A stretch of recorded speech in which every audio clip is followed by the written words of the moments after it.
नमस्कार दोस्तों, एक बार फिर से स्वागत है आप सारे लोगों का आपके अपने चैनल एस्पिरेंट लाइफ पे। दोस्तों, इस वीडियो में हम लोग बात करने वाले हैं बिहार सिविल कोर्ट क्लर्क का जो एग्जाम आपका 22 दिसंबर को होने वाला है, उसी के रिगार्डिंग इस वीडियो में हम लोग बात करेंगे। क्या करें क्या नहीं करें एग्जामिनेशन हॉल में जाने से पहले, और सारा इंस्ट्रक्शंस हम लोग यहाँ पे देखने वाले हैं। आप लोगों को पता होगा कि हमारा जो एग्जामिनेशन है आपका 2 शिफ्ट में होने वाला है, उसके बारे में भी हम लोग बात करेंगे। और ये बहुत ही ज़्यादा इंपॉर्टेंट वीडियो होने वाला है, तो जितने भी लोग एग्जाम देने जा रहे हैं उसके पहले ये वीडियो देख लीजिएगा और शेयर भी एक बार जरूर से कर दीजिएगा।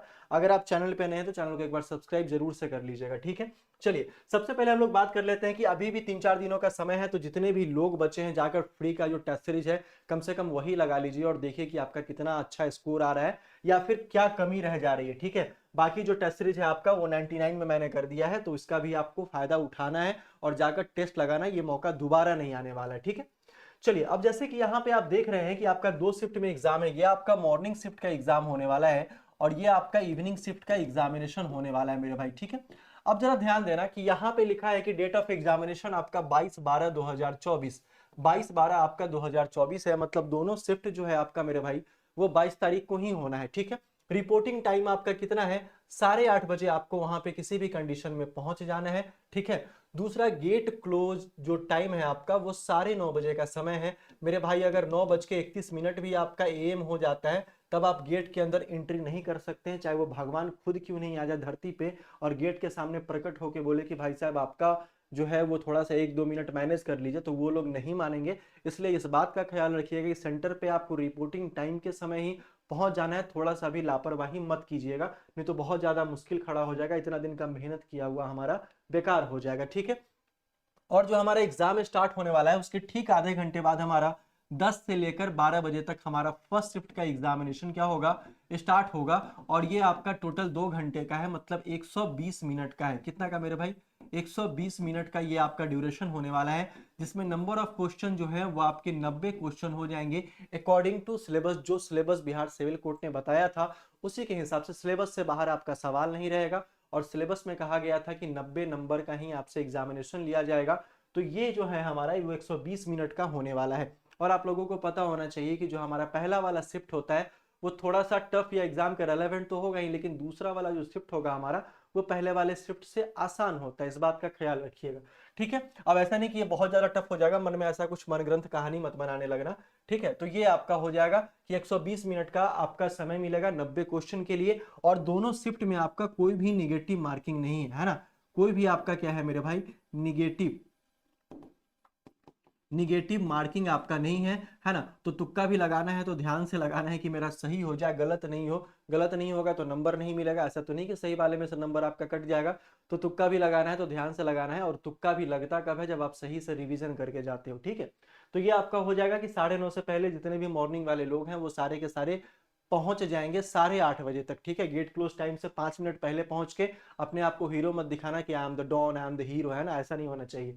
चलिए, दूसरा जो हमारा 22/12/2024 का ही जो आपका सेकंड शिफ्ट का एग्जामिनेशन होने वाला है, सेकंड शिफ्ट का जो हमारा एग्जाम होगा वो आपका 12:30 बजे से 12:30 बजे आपका रिपोर्टिंग टाइम है। और 1:30 बजे यहाँ भी आपका गेट क्लोज का टाइम है। तो ये भी आप ख्याल रखिएगा कि 1:31 PM आपका यहाँ भी नहीं होना चाहिए।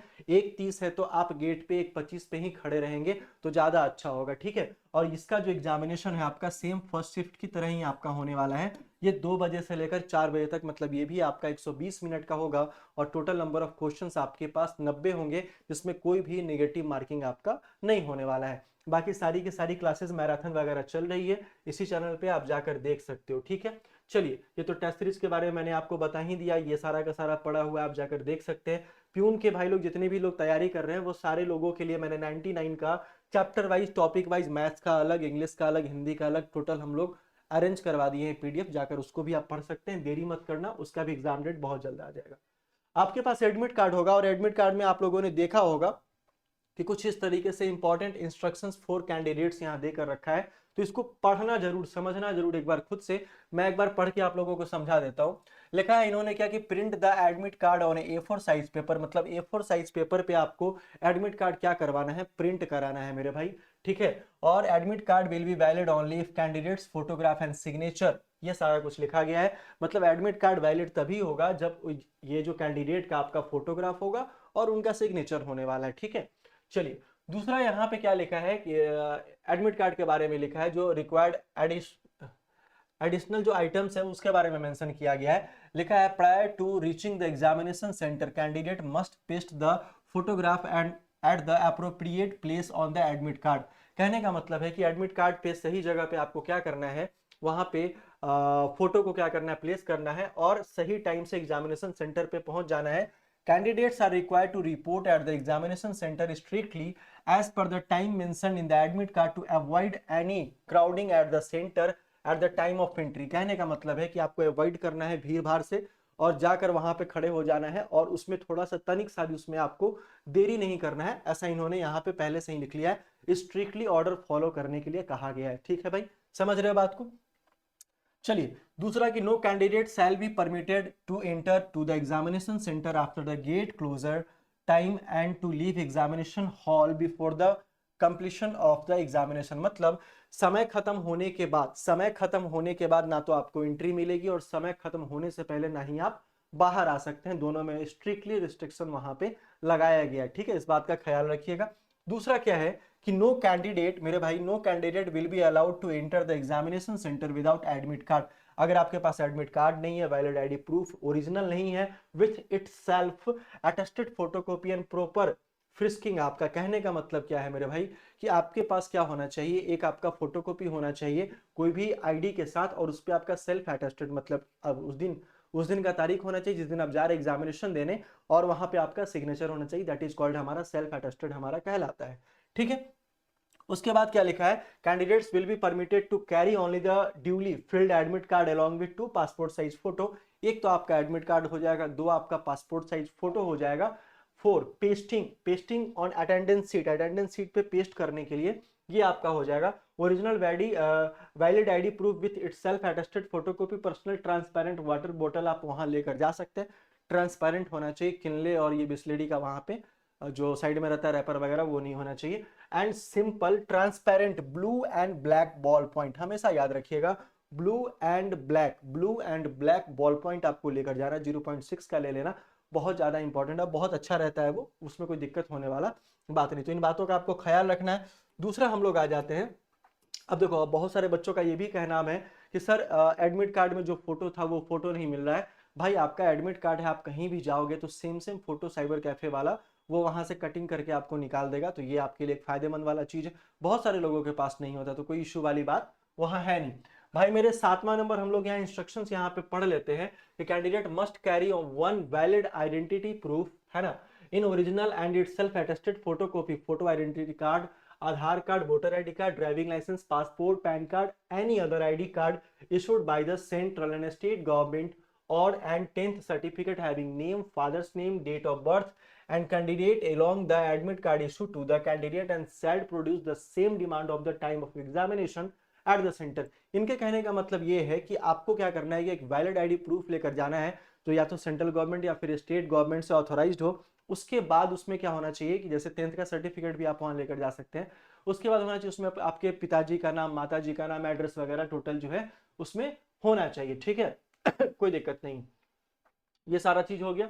In case there is change in the name of candidate after matriculation, the candidate must bring the original matriculation certificate along with original ID. The identity of candidate will match from the proof to be provided by the candidate। देखो कहने का मतलब बड़ा important है यहाँ पे कि इसके अगर ऐसा कुछ केस होता है कि जो नाम जो है वो आपका चेंज होगा, है ना, मैट्रिकुलेशन के बाद, तो आपको मैट्रिक का जो है वो सर्टिफिकेट वहां पर लेकर जाना है, तब वो दोनों से मैच करेंगे, प्रूफ करेंगे, तब आपको अंदर एंट्री मिलने वाला है। तो इस बात का ख्याल रखिएगा कि 10th के बाद अगर आप लोगों ने नाम वगैरह चेंज कराया हो या फिर बहुत सारा कुछ भी अगर आपने कराया हो, तो 10th का जो सर्टिफिकेट है वो आप वहां लेकर जरूर से एक बार जाइएगा। ठीक है मेरे भाई।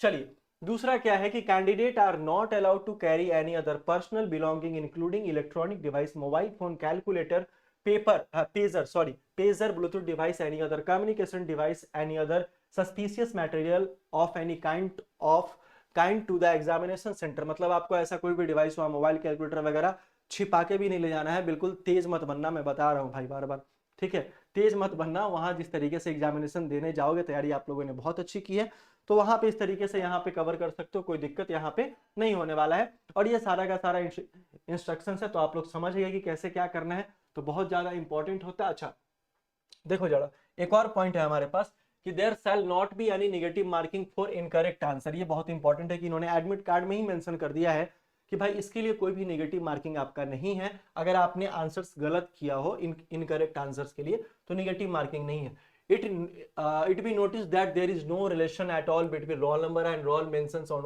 OMR sheet and questions booklet number. ठीक है, ये सारा का सारा यहाँ पे दिया गया है सीसीटीवी सर्विलेंस वगैरह के बारे में कि आप उसके अंडर में रहेंगे। ये सारा का सारा कुछ यहाँ पे इन्होंने भर भर के लिखा है ना। और बाद बाकी ये यहाँ पे है कि ऐसा कुछ भी अगर बात होता है तो ये इस वेबसाइट पे, मैंने कहा था डिस्ट्रिक्ट कोर्ट ऑफ पटना के वेबसाइट पे ये अपडेट करेंगे। बस यही सारा का सारा बात है।